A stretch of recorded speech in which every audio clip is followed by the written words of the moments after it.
నా ఛానల్లో పెట్టే స్టోరీస్ అన్నీ నా కళ నుండి జాలువారిన అమృత చినుకులే. నా ఓన్ స్టోరీస్. ఎవరివి కాపీ చేసినవి కావు. గమనించగలరు. Hi! Welcome to honey story. నేను మీ లక్ష్మి. మరో న్యూ స్టోరీతో మీ ముందుకు వస్తున్నాను ఫ్రెండ్స్.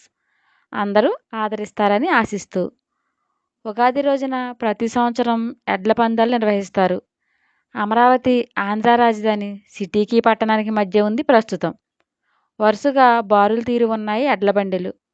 ఎవరికి వారు గెలుపు ధీమాతో చేతిలో కవసీకర్ర పుచ్చుకొని సిగ్నల్ ఇవ్వగానే ఎడ్లని లగెత్తించేలా సమాయుక్తమై నిలబడి ఉన్నారు. రేయ్, మన వాడేడ్రా, ఎక్కడా కనిపించడం లేదు అని కొందరు ఒకరినొకరు ప్రశ్నించుకుంటూ ఆతృతగా వెదికారు.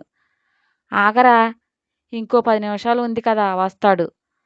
సార్కి అది అలవాటే కదా ఆఖరున్న రావడం అని నవ్వాడు అతని ఫ్రెండ్ అయిన పండు అలియాస్ సత్యబాబు. అడిగో వచ్చాడు కృష్ణ అంటూ అరిచారు ఎవరో. తెల్లటి పంచెకట్టులో పైన వైట్ షర్ట్ వేసుకుని ఎర్రచారల రుమాళ్ళు తలకు బిగించి కట్టి ఎర్రటి కుచ్చులతో కట్టిన కవసీకర్రని గాల్లో తిప్పుతూ తన జోడెడ్లను పరుగులు పెట్టిస్తూ వచ్చి లైన్లో చేరి చేతులు ఊపాడు కృష్ణ. మిగతా వాళ్ళందరూ గుర్రుగా చూస్తున్నారు కృష్ణ వైపు. ప్రతి ఏడాది ప్రైజ్ ఎగరేసుకుపోతున్నాడనే అక్కుసుతో ఉన్నారు వాళ్ళంతా. వాళ్ళ ఏడుపు మొహాలు చూసి మీ ఏడుపే నా ఎదుగుదల అన్నట్లు అందమైన దరహాసం విసిరి, రే పండు, సంబరాలకు రెడీగా ఉండు అన్నాడు నవ్వుతూ కృష్ణ. అంతా రెడీ బావా, నువ్వు కప్పు కొట్టుకొచ్చేయి, మిగతాదంతా నేను చూసుకుంటా అంటూ ఇకిలించాడు పండు. అదే వరుసలో లాస్ట్లో ఉన్న మరో వ్యక్తికి కాకరేగిపోయింది. పళ్ళు పటపటలాడిస్తూ, చూసారా వాడు ఎలా గెలుస్తాడో, సంబరాలు ఎలా చేసుకుంటారో అంటూ మండిపడ్డాడు. ధనుష్, చూసావా ఆ కృష్ణగాడు ఎలా మిడిచిపడుతున్నాడో అంటూ పక్కనే ఉన్న అతన్ని జతగాడు మరోసారి ఫ్లూట్ ఊదాడు. నాకేమీ చెవులు లేదు, బాగానే వినిపిస్తుంది. మీరు నేను చెప్పింది చేశారు కదా అన్నాడు ధనుష్. చేశాము అన్నాడు అతను. పోటీ నిర్వాహకులు అనౌన్స్ చేస్తూ, మీరంతా ఊరి చివర ఉన్న దుర్గమ్మ చెరువు దగ్గరికి వెళ్ళి అందులో ఎర్ర తామరని తీసుకురావాలి. ఎవరు ముందుగా వస్తారో వాళ్లే విజేతలు అన్నాడు అతను. ధనుష్ అయోమయంగా చూస్తూ, ఇదేంటి దుర్గమ్మ చెరువు అంటున్నాడు? రే, మనం వెళ్ళేది పోలేరమ్మ గుడి కాదా అని ప్రశ్నించాడు.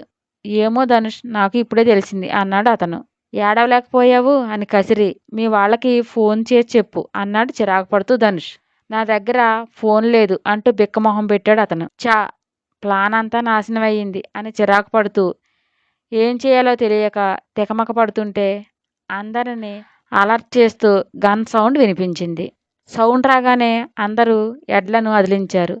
యజమాని మాట వాటి చెవులకు చేరగానే ఎడ్లు దౌడు తీశాయి. రంగా, బసవా, వేగం పెంచండి అంటూ కేకలు వేస్తూ మనమే గెలవాలి అని వాటి భాషలో వాటిని ఉత్సాహపరుస్తూ పరుగులు తీయించాడు కృష్ణ. సర్రున కారు వచ్చి ఆగింది. అందమైన మోడ్రన్ సీతాకోకచిలుకలు బిలబిలామంటూ దిగారు కారు నుండి. ఏ గైస్, కమాన్, ఎడ్ల పందాలు అని పరుగు తీసి తన తీయటి గొంతుతో పిలిచింది ఒక అమ్మాయి.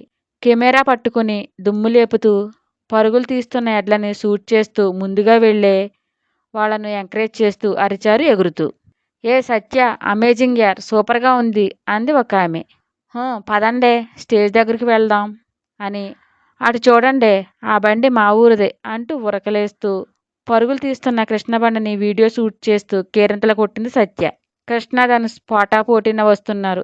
ఎలా అయినా కృష్ణని ఓడించాలనే కసితో తన బండిలో ఉన్న రాడ్ తీసి అతని బండి చక్రం మధ్యలోకి విసిరాడు ధనుష్. వేగంగా వెళ్తుండటంతో రాడ్ తగలగానే బ్యాలెన్స్ తప్పి పక్కకు వరిగింది బండి. ఎస్ ఎస్, ఇది కదా నాకు కావాలి అని తన ఎడ్లని అదిలించి దూకించాడు ధనుష్ రెట్టింపు ఉత్సాహంతో. అంటూ అరిచి ఆగి వంగి చూసి చక్రం రాట ఊడిపోవడం చూసి తన చేతిలో కర్రని అందులో పెట్టి రంగా, బసవ, పదండి అంటూ వాటి మోపురం దగ్గర తట్టి నిమిరాడు కృష్ణ. గట్టిగా రంకి వేసి పరుగులు తీశాయి. అంతవరకు ఉన్న వేగం కంటే రెట్టింపు వేగాన్ని పెంచి 10 అడుగులో ధనుష్ బండి లైన్ క్రాస్ చేస్తుంది అనే లోపే రివ్వున దూసుకుపోయి లైన్ దాటి ఆగి గట్టిగా రంకివేశాయి. విజయగర్వంతో రంగా బసవ బండి నుండి కిందకు దూకి ముందుకు వచ్చి రంగని బసవని మొహాల మీద ముద్దు పెడుతూ వాటి మెడ చుట్టూ చేతులు వేశాడు కృష్ణ. అందరూ పరుగున వచ్చి కృష్ణను చుట్టుముట్టారు. నవ్వుతూ గాల్లో జంప్ చేశాడు పిడికిలు బిగించి, చెయ్యి పైకెత్తి సంతోషంగా కృష్ణ. బావా ఎరగదీశావంటూ విజులు వేస్తూ, రే మీరు సూపర్ అంటూ రంగని బసవని ముద్దులు పెట్టి, పదరా అని కృష్ణని తీసుకెళ్లాడు పండు. 50,000 నగదు ఫస్ట్ ప్రైజ్ బహుకరిస్తూ మండల ప్రెసిడెంట్ మాట్లాడుతూ, 3 ఏళ్లుగా మన కృష్ణను దాటేవాళ్లే లేరు, అది మన రేపల్లె కృష్ణయ్య అంటే అని పొగిడి ఆలింగనం చేసుకుని ఇంకా మంచి విజయాలు సాధించాలి కృష్ణ అన్నారు అతను. తప్పకుండా సార్ అని నవ్వి కప్పు ఎత్తి చూపించాడు అందరికీ సంతోషంగా కృష్ణ. అబ్బా ఏమున్నాడే కుర్రాడు అంటూ ఊగారు సత్య ఫ్రెండ్స్. ఏముంటాడు, మనిషిలా ఉంటాడు. వాడి మీద మోజుపడి వెళ్ళారు గాని పెర్ఫ్యూమ్ స్మెల్లకు బదులు పేడకంపు కొడుతుంది అని వెకిలి నవ్వి నవ్వి కమాన్ అంటూ వెళ్ళింది తన కారు దగ్గరకు సత్య. ఏమైనా మంచి విషయం ఉందే కుర్రాడి దగ్గర, అదే సిటీలో ఉంటే ఏ స్టార్ డైరెక్టర్ చూసినా కళ్ళకద్దుకుని హీరోని చేస్తారు, అలా ఉన్నాడు అంది సత్య బెస్ట్ ఫ్రెండ్ అయిన మనీష.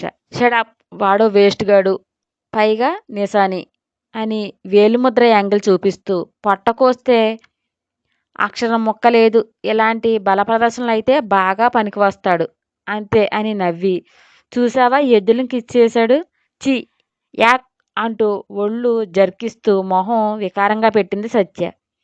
ఎక్కువ వాదిస్తే సత్యలో ఉన్న ఆర్గెంట్ బయటకు వచ్చి వాళ్ళను పక్కనే ఉన్న చెరువులోకి తోసేసినా తోసేస్తుందని మౌనం వహించారు అందరూ. ఎడ్లకి మేత వేసి నీళ్లు పట్టించి పొలంలో ఏర్పాటు చేసిన సంబరాల్లో సరదాగా గడిపి తన పాలేరు రాగా ఎద్దులను అప్పగించి డుగ్ డుగ్ బండెక్కి రారా అని పండుని ఎక్కించుకుని మాట్లాడుకుంటూ వస్తున్నారు. కలువలాంటి కాటుక కళ్ళు, తీరైన కనుబొమ్మలు, సంపెంగలాంటి ముక్కు, ఎర్రని పగడాలకు మేము పోటీ అన్నట్లు ఉన్న అదరాలు, నవ్వితే చిన్నగా సొట్టపడే బొగ్గలు, బెల్లం ముక్కలాంటి చిన్న గెడ్డం, ముత్యాల్లాంటి పలవరస, బారు జడలో 2 మూరల కనకాంబరాలు తురిమి, చిలక పచ్చపట్టు పావడా మీద రాణి కలర్ ఓణి వేసి, ఎరుపు పచ్చ కలిపిన మట్టి గాజులు వేసి, ఒంటి ఛాయ తక్కువైన బాపుగారి బొమ్మలా ఉన్న అమ్మాయి చిన్న ఎత్తడి బిందె నిండా నీళ్లుని కలిపి సందు చివర నిలబడి చెవులు కిక్కిర్చి వింటుంది బండి సౌండ్ ఎప్పుడు వినిపిస్తుందా అని.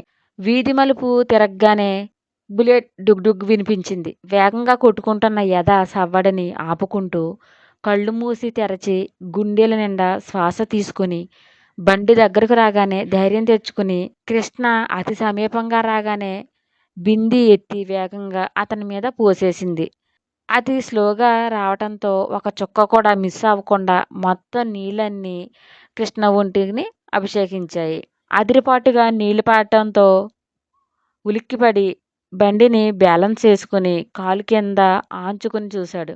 ఇంకెక్కడుంది పిల్ల, ఎప్పుడో ఎగిరిపోయింది తూనీగల. బండి స్టాండ్ వేసి అంతా చూస్తూ, ఎవరు పోసారు పసుపు నీళ్లు? వసంత పంచమికి ఇంకా 5 రోజులు ఉండగా అంత అవసరం ఎవరికి పుట్టిందబ్బా? మన మీద లవ్ అనుకుని నవ్వుకుని బట్టలను చూసుకుని తెల్లని చొక్కా పసుపు పచ్చగా చేసింది పిల్ల. ఇది చూసి మా అమ్మ చేసే కచేరీ మామూలుగా ఉండదు కదా అని బండి స్టార్ట్ చేసుకుని వెళ్ళాడు కృష్ణ. పరుగున ఇంటికి వచ్చి అదిరే గుండెలను చిక్కపట్టుకుంటూ ఆయాసం తీర్చుకుంటూ, అమ్మో జస్ట్ మిస్ కృష్ణ చూసేదుడు అనుకుని మెల్లగా లోపలికి వెళ్తుంటే సర్రున కారు వచ్చి ఆగింది. వెనక్కి తిరిగి చూసింది. బ్లాక్ గొగుల్స్ పెట్టి మీడియం సైజ్ స్కర్సివ్ టాప్తో హ్యాండ్ బ్యాగ్ భుజాన వేసుకుని దిగింది సత్య. తనతో పాటే ఫ్రెండ్స్ దిగారు. ఏయ్ రాధా, హౌ ఆర్ యూ అంటూ నవ్వుతూ విష్ చేశారు అందరూ. లైట్ స్మైల్తో ఫైన్ అంది రాధిక. ఏంటే మొహం అలా వాడిపోయింది అని సీరియస్గా అడిగింది సత్య. నైట్ ఆపరేషన్ ఉంది, నిద్ర లేక అంతే రండి అంది రాధిక. ఎలా ఉంది నీ ప్రాక్టీస్ అని అడిగి, మామ్ ఇంట్లోనే ఉందా అంది సత్య. నా ప్రాక్టీస్ బాగుంది, పెద్దమ్మ ఉందో లేదో తెలీదు అని మంగా అని పనేమని పిలిచి సత్యమ్మ గారు వచ్చారు చూడు అంటూ తన రూమ్కి వెళ్ళిపోయింది రాధిక. అదేంటి కొట్టే తెచ్చా అన్నట్లు ఆన్సర్ చేసింది అని అడిగారు అయోమయంగా ఫ్రెండ్స్. అదంతే, లీవ్ ఇట్, పదండి అని తీసుకెళ్ళింది సత్య. ఇదేమో ఎగిసిపడే సముద్రం, తనేమో నిశ్శబ్దంగా పారే సెలయేరు. ఇద్దరు భిన్న ధృవాలే, భలే ఉన్నారు అనుకున్నారు సత్య ఫ్రెండ్స్. నా స్టోరీ మీకు నచ్చినట్లయితే ఒక లైక్ ఇచ్చి షేర్ చేయండి యార్. ప్లీజ్ సబ్స్క్రైబ్ చేయండి బడ్డీస్.